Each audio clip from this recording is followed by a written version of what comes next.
For me, yeah, I much prefer intimate shows and knowing that the people who are there for that. Like, they're like, do you want to put like a stage barrier up? No, like the amount of people that have fallen on my pedal boards and snapped cables off in my things over the years, like, no, that's what I want. I want to have to worry. That's how shows should be. It should be an element of danger. For me, anyway. Yeah!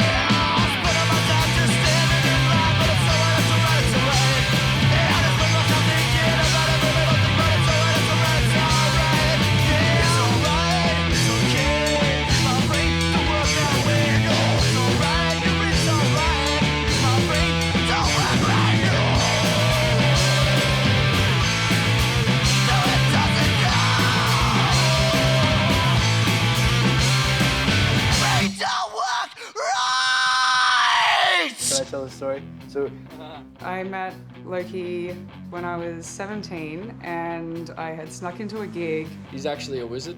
he is very wizardy. That was before he wore any of the skirts or before he was in the bands. And who the fuck is this dress-wearing bearded man? What the fuck's going on?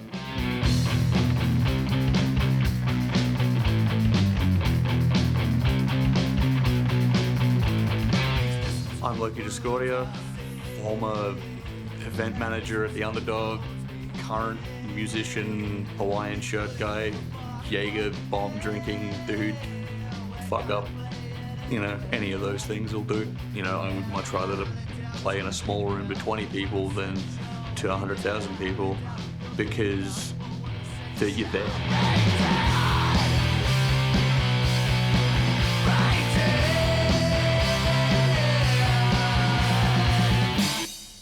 The first time the Whiskey and Speed Boys met me was at that show. It was Halloween, and because it was Halloween, you know, the things get pretty rowdy. And we watched them play, and they're just fucking yelling at you, all work, no play, makes Jack a dull boy, and like doing that. And someone threw like an ox tongue on stage, and they fucking grabbed this ox tongue, they're smacking the bass with a fucking little flakes of like meat going everywhere, and everyone's, and we're like, holy shit, this is the coolest thing we've ever seen in our lives. It kept coming back up on stage. People kept throwing it back, so I just kept playing bass with it. You get an interesting slap noise on your bass guitar out of an ox tongue. It hadn't come up before then, but, you know, now I know. the Underdog was a venue that was run by people that were very passionate about the live music scene, and I think we all did it for the love of it. There was not a lot of money in it, to be honest, but we did it because we believed in it and we wanted to create a space for people to come together and to support live music. Like, it doesn't matter race, religion, sexual preference, musical type. It doesn't matter. If you wanna express yourself artistically, then where you go. There are 4 different rooms. You could hang out with metalheads, people seeing a hip-hop gig, a goth club, punks. Everyone just getting along. All you know, one venue. It's everything crazy. just kind of worked when it probably shouldn't have. It brought a lot of people together and formed friendships, long-lasting friendships. And Loki put on heaps of shows there.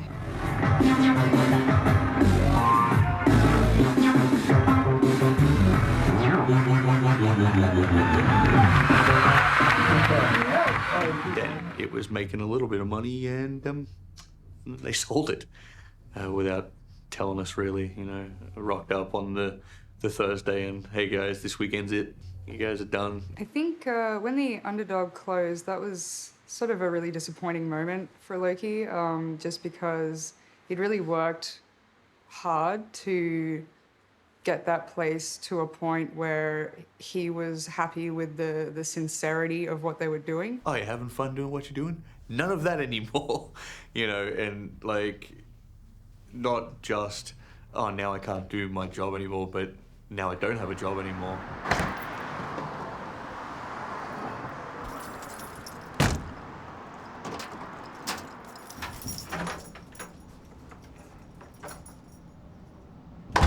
I don't remember tons from before I was about 13 or 14 due to a massive head trauma, so I don't remember much of being a child because I got hit with a hockey stick, which broke my head pretty good. And it turns out that like the section of my brain that does REM sleep is damaged. I saw an article about a condition called aphantasia, and I was like, oh, that's, I don't know what that is. And for me, it was like described as like no visual memory and no being mind blank and that kind of stuff. And so I didn't realize that people could picture things in their mind. I didn't know that that was a thing, because it's not anything that happens for me. Like for me, a lot of stuff is like one kind of really long day because I don't really sleep much and I don't dream. That's why I have the permanent room here at Red Star, so that I can come in at any time and make as much noise as I want. Hello, my friend. Stay a while and listen.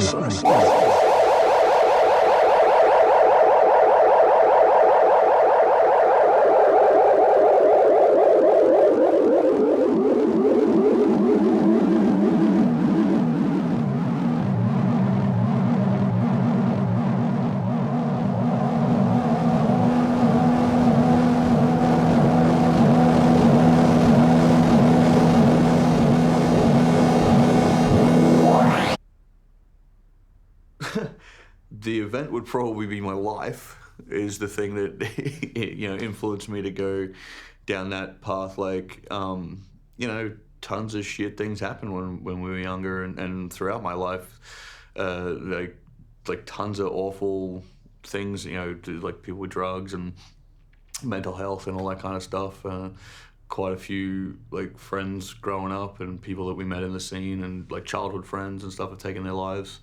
And that because they were unable or unwilling to seek help or didn't know that the help was there or available to them. People go home and they live, reasonably happy lives, and then other people go home and they're miserable, but they don't necessarily talk to people about it. And then they'll come back out the next weekend and they'll be the life of the party. And it's often the people that are or seem to be the life of the parties and the ones that are enjoying themselves that are the ones that are truly miserable, and unfortunately some of them do take their own lives, and it's something that's happened a lot in the music industry. I'm speaking for too many people now, but a lot of the scene, struggle with mental health issues. Obviously some people don't, but everyone's got their demons, and if there's organisations that are out there to help out, fuck yeah, it's great. Fuck. I wish that they had called me and that, and a school friend of mine, he committed suicide a couple of years ago. I wish that he'd reached out to me, and I would have just gone around and seen him and hung out and shit, But what can you do? You can't save everyone. But that's why I, anyway, try and do as much as I can for that kind of thing, try and reinforce positive stuff like mental health, and quite a few friends suffer quite a lot with anxiety and things of that nature.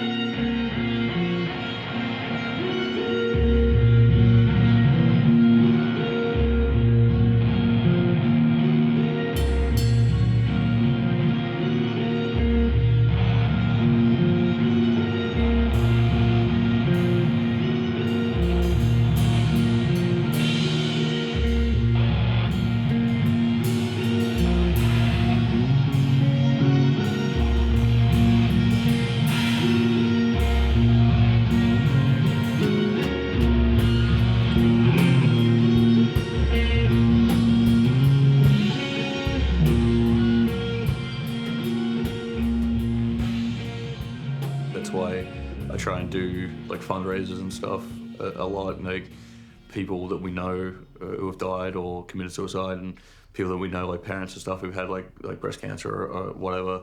We always try, because I don't know, for me it feels like it's the least you could do. Hey man, we're gonna run a gig. I don't give a shit if we get paid, but maybe donate money to this thing because people need help. This next song goes out to everybody who couldn't make it here tonight. All the people who couldn't fucking, make it through and shit. You need a fucking hand. Come and fucking talk to us, man.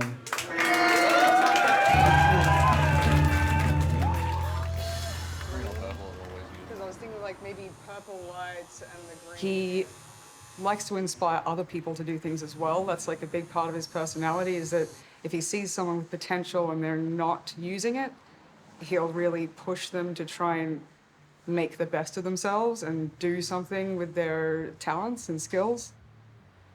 Loki was always like, you should just be a tattooist, just do it, because I was always talking about how I wanted to, but I didn't know where to start. I didn't have the money for all the equipment that it cost to start up and all that, and I didn't know where to begin, like getting practice or anything. And he just bought me the kit. He bought me everything I needed to start practicing, and he let me practice on him. I want to give people who didn't know how to express themselves the ability to do that. Again, that's what I would do if I had a venue. Like, if we have the opportunity to do something, then let's do it. You know, to help creative people have a place to show the thing that they're doing. You can't just have the bands, like the bands have to have someone like Loki to put on shows, to give them a place to perform.